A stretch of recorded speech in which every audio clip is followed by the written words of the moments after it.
Pour la seconde fois depuis qu'il a officiellement quitté la monarchie, le prince Harry est de retour, seul, en Angleterre.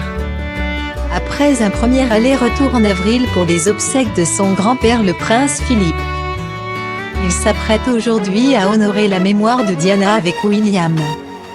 Le grand jour est enfin arrivé, ce 1er juillet 2021, date à laquelle Diana aurait eu 60 ans.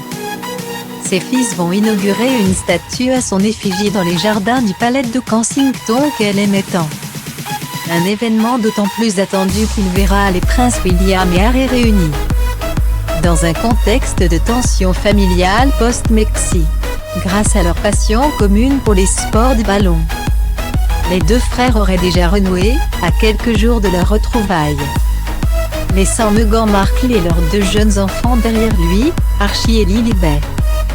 2 ans et 3 semaines, le prince Harry est arrivé de Californie vendredi dernier.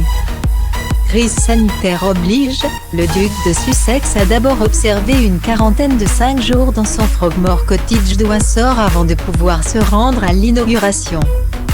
C'est de là qu'il a certainement regardé le match de l'Euro opposant l'Angleterre à l'Allemagne mardi soir. À en croire les informations du Daily Mail, il aurait échangé plusieurs messages sur la victoire des Anglais avec son frère aîné, qui était quant à lui dans les tribunes du stade de Wembley, à Londres, avec Kate Middleton et leur fils George, 7 ans. C'est encore loin d'être réglé entre eux, a expliqué une source du tabloïd. Mais il y a apparemment eu un échange de messages, notamment sur le football, ce qui est un pas dans la bonne direction, ne serait-ce que pour faire honneur à leur mère.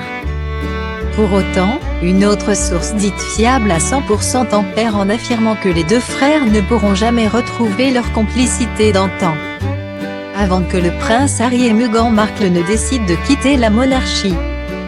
Trop d'eau a coulé sous les ponts pour cela. La décision d'Harry et Meghan de brûler tant de ponts derrière eux et de faire de si terribles allégations contre leur famille dans cette tristement célèbre interview avec Oprah.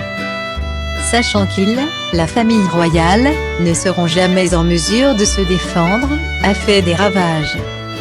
Le peu de confiance qu'il y avait a été bel et bien détruit. Réjouissant.